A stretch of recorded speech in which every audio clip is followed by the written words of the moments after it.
सुप्रभात विद्यार्थियों। हमने जो पिछली कक्षा थी उसमें पढ़ा था कि किस प्रकार जो सर्वदयाल हैं उन्हें नौकरी नहीं मिलती है, और जो हनुमंत राय थे उन्होंने एक पत्रिका, मासिक पत्रिका निकालनी चाहिए थी, रफ़ीक हिंद। उसके लिए संपादक का जो उन्होंने पद निकाला था उस पद पर उन्हें नौकरी मिल जाती है। और हमने ये भी पढ़ा था कि सर्वदयाल है उनकी कथनी और करनी में कोई अंतर ही नहीं था। उनका जीवन आनंद से बीत रहा था। लेकिन इसी बीच म्यूनसिपालिटी के जो चुनाव होते हैं उसमें एक तरफ हनुमंत राय खड़े होते हैं, एक तरफ हसमत राय खड़े होते हैं। हसमत राय जो साधारण से क्या थे, हाई स्कूल के हेडमास्टर थे वो। तो अब देखिए आगे क्या होता है।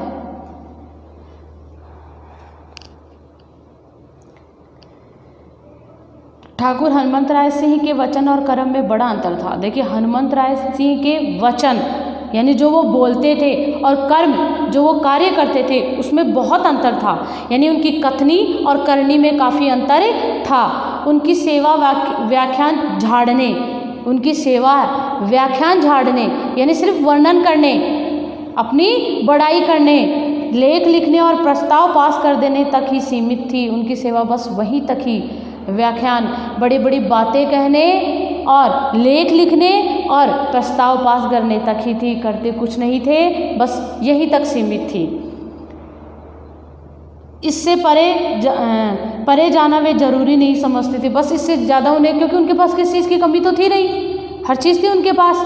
और बस बड़े बड़े व्याख्यान देते, बड़े बड़े भाषण देते और क्या करते, प्रस्ताव वगैरह पास करवा देते, लेख लिख देते अच्छे अच्छे। यह बात पंडित सर्वदयाल को अच्छे से मालूम थी और इन्हें ये बात उनको पता चल गई थी, क्योंकि पिछले एक साल से उनके संपर्क में थे, उनके साथ रह रहे थे। इसलिए उन्होंने तय कर लिया था कि इस पद के लिए लाला हसमत राय ही सही है, क्योंकि लाला हसमत राय की कथनी और करनी में कोई अंतर नहीं था। क्यों, हमने पहले पढ़ा है कि वो लोगों की सहायता के लिए हर समय तैयार रहते थे। रविवार का दिन था। पंडित सर्वदयाल का भाषण सुनने के लिए हजारों लोग इकट्ठे हो रहे थे, क्योंकि संपादक के पद पर उन्होंने क्या किया था, काफ़ी जो शोहरत है वो हासिल कर ली थी। संपादक के पद पे थे सर्वदयाल। इस प्रकार लोग उनको सुनना चाहते थे।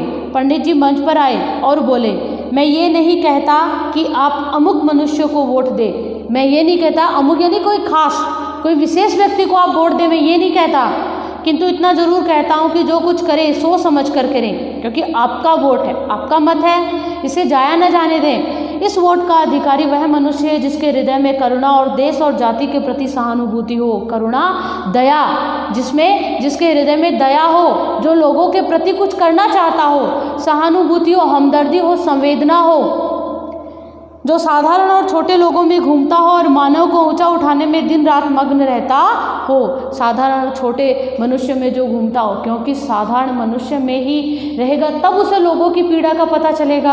अब जो आलिशान बंगले में रहता है उसे क्या पता, उसके तो एसी कूलर आराम से लगे हुए मजे में है, वो तो उसको किस चीज़ की कमी है, किसी चीज़ की कमी नहीं है। लेकिन जब पता चलता है, देखिए भारत गाँव का देश है, और जब हम गांव में जाएंगे तभी हमें पता चलेगा कि वास्तव में भारत की स्थिति क्या है, वहाँ के लोग कैसे रह रहे हैं, उनकी दिनचर्या क्या है, किस प्रकार मेहनत करते हैं, किस प्रकार वो उसका फल पाते हैं, किस प्रकार की वहाँ पे सुविधाएं हैं। ये सारी चीज़ें तब पता चलेगी। शहरों में तो हर प्रकार की सुविधाएं मिल जाएंगी, बड़ी बड़ी जो जगह होती है वहाँ हर प्रकार की सुविधाएं होती है। और यही बात ये कह रहे हैं। ठाकुर हनुमंत राय सिंह को यकीन था कि पंडित जी उनके पक्ष में बोलेंगे, परंतु भाषण सुनकर उनके तन में आग लग गई। क्यों? क्योंकि उन्होंने सही बात कही थी, और सच बात हमेशा कड़वी होती है। कुछ देर बाद पंडित सर्वदयाल बुलाए गए। उनके आने पर ठाकुर साहब ने कहा, क्यों पंडित जी, मैंने क्या अपराध किया है जो आप मेरे खिलाफ बोल रहे हैं? अब देखिए उनको पता चल गया।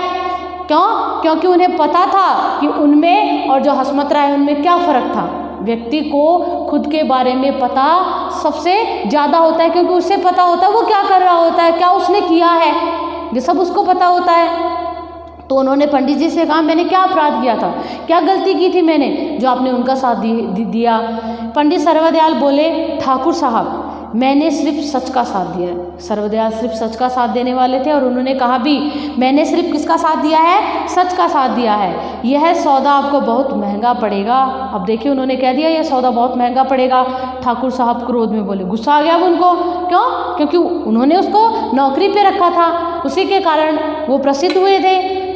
पंडित सर्वदयाल ने सिर ऊंचा उठाकर उत्तर दिया, मैं इसके लिए सब कुछ देने को तैयार हूँ। अब देखिए, हमने पहले भी, मैंने जब शुरुआत की थी तब मैंने बताया था कि वो सच का साथ देने वाले हैं, उनकी कथनी और करनी में कोई अंतर नहीं है। वे ऐसे लोगों में नहीं है, जब ज़रूरत पड़े तब है वो पीछे अपने कदमों को पीछे ले ले। ठाकुर साहब ने पूछा, नौकरी और प्रतिष्ठा भी, यानी आपकी नौकरी और इज्जत भी, प्रतिष्ठा, मान मर्यादा, इज्जत, क्या वो भी दांव पे लगाने के लिए तैयार हैं? हाँ, नौकरी और प्रतिष्ठा भी। अब देखिए, उन्होंने कहा हाँ बिल्कुल, उस हसमत राय के लिए। ठाकुर साहब ने कहा सिर्फ उस हसमत राय के लिए, एक छोटे से हेडमास्टर के लिए? उनके लिए तो वो छोटा ही व्यक्ति था, क्योंकि उनके सामने धन, यानी धन की अगर बात करें, पैसे की बात करें, पद की बात करें, प्रतिष्ठा की बात करें, तो हसमत राय है उनके सामने काफ़ी बौने थे, छोटे थे। लेकिन अगर कर्मों की बात की जाए तो उनका स्थान उनसे बहुत ऊंचा था, हनुमत राय से। नहीं, सच्चाई के लिए। देखिए, उन्होंने बिल्कुल पीछे नहीं उठे, कहा सच्चाई के लिए। इसके दूसरे दिन पंडित सर्वदयाल ने त्याग पत्र भेज दिया और स्वीकार भी हो गया, इस्तीफा दे दिया। और हनुमत राय तो बैठे थे, इसीलिए लाला हसमत राय ने यह समाचार सुना तो भागे भागे पंडित सर्वदयाल के पास आए और खूब समझाए कि वे अपना त्याग पत्र वापस ले लें। लेकिन इसका उस पर कोई असर नहीं हुआ। लेकिन कोई असर कैसे होता असर, क्योंकि उन्हें तो वैसे भी सच्चाई का साथ देना था।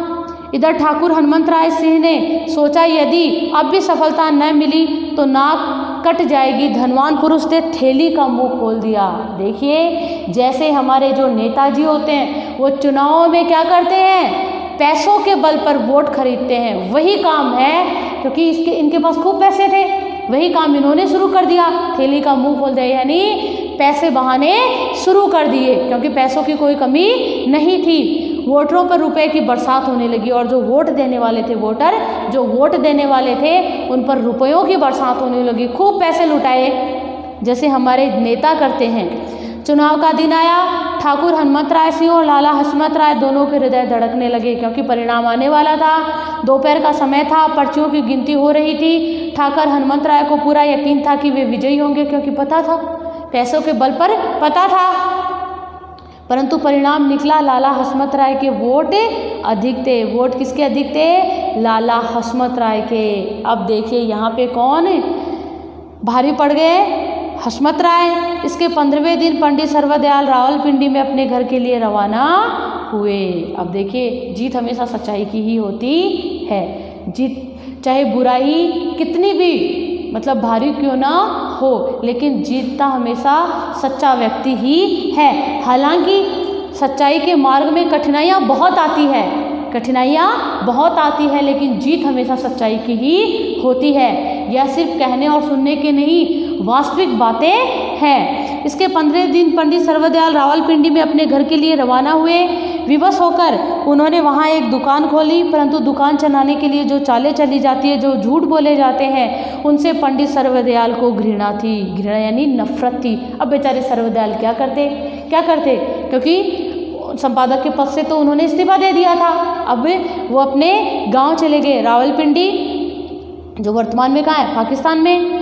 वहाँ लाचार होकर, विवश होकर दुकान खोल ली। लेकिन दुकान चलाने के लिए भी बहुत मतलब इधर उधर की बातें करनी होती है, जिनसे उन्हें सख्त नफरत थी। झूठ बोलना पड़ता है जो उन्हें आता नहीं था, और उन्हें झूठ बोलने से नफरत भी थी। उनको मान इस बात का था कि मेरे यहाँ सच का सौदा है, यानी वो व्यापार, वो सौदा किसका करते हैं? केवल सच का, सच्चाई का ही साथ देते हैं और सच का ही सौदा करते हैं। सुबह का समय था। पंडित सर्वदयाल अपनी दुकान पर बैठे रफ़ीक हिंद का नया अंक देख रहे थे।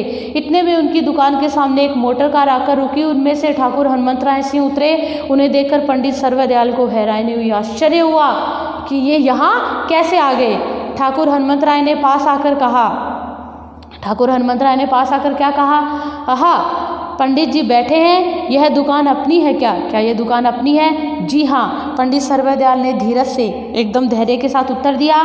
ठाकुर साहब ने उनको चुभती हुई दृष्टि से देखकर कहा, यह काम आपकी योग्यता के अनुकूल नहीं है, आपसे मेल रखने वाला नहीं, अनुकूल आपके लायक नहीं है, आपसे मेल रखने वाला नहीं है, क्योंकि आप शिक्षित और काफ़ी मतलब पढ़े लिखे व्यक्ति हैं, जो संपादक के पद पर ही क्या ज़्यादा अच्छे हैं। पंडित सर्वदयाल ने बेपरवाही से उत्तर दिया, बेफिक्री से, एकदम लापरवाही से। संसार में बहुत से मनुष्य ऐसे हैं जिनको वह करना पड़ता है जो उनके योग्य नहीं होता, मैं भी उनमें से एक हूँ। और यह वास्तव में सच, यह कड़वा सच है कि बहुत से लोग ऐसे होते हैं जो वास्तव में बहुत अच्छे कार्यों के लिए होते हैं, लेकिन उन्हें वो पद है या वो प्रतिष्ठा नहीं मिल पाती। ठाकुर साहब सोचने लगे, कैसा सूरमा है, कैसा सूरमा है, कैसा व्यक्तित्व है जो जीवन के कठिन समय में भी सुमार्ग से इधर उधर नहीं हटता। सुमार्ग यानी सही मार्ग, जो श्रेष्ठ मार्ग होता है। सु एक उपसर्ग होता है जिसका अर्थ होता है श्रेष्ठ, मार्ग यानी रास्ता। जो सुमार्ग सच्चाई के मार्ग से इधर उधर नहीं हटता। चोट पर चोट पड़ती है किंतु हृदय सच के सौदे को नहीं छोड़ता।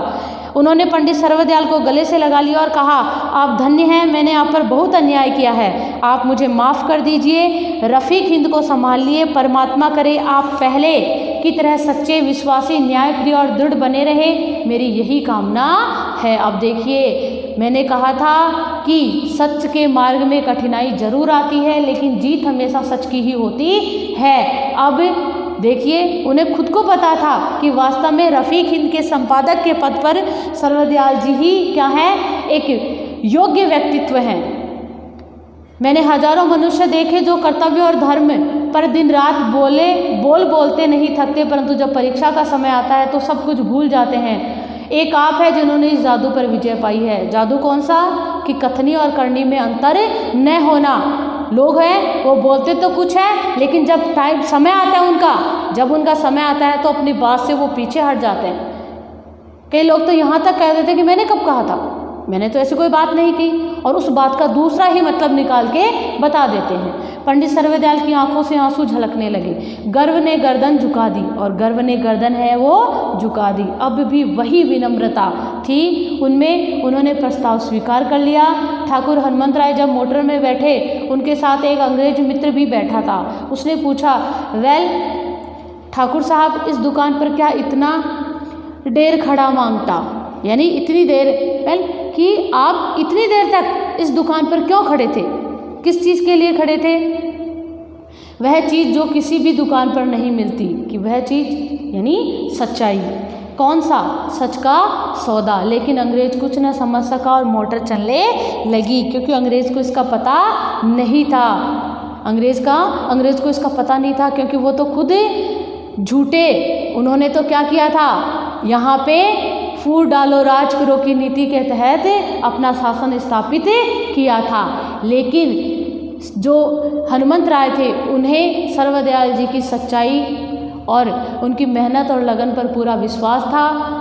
देखिए, कठिन परिस्थिति में भी वो अपने सच के सौदे से पीछे नहीं हटे। और ये पाठ हमें यही प्रेरणा देता है कि हमें ईमानदार होना चाहिए, हमेशा सच्चाई के मार्ग पर चलना चाहिए। सफलता हमें ज़रूर मिलेगी, चाहे देर से ही क्यों ना मिले। प्रतिष्ठा, मान, मर्यादा हमारी तभी रहती है जब हमारी कथनी और करनी में कोई अंतर नहीं होता, और जीत हमेशा सच्चाई की ही होती है। बहुत अच्छा पाठ है, अच्छे से आपको सुनना है, समझना है, और शब्दार्थ है वो करने हैं। प्रश्न उत्तर मैं आपको बाद में भेज दूंगी। धन्यवाद।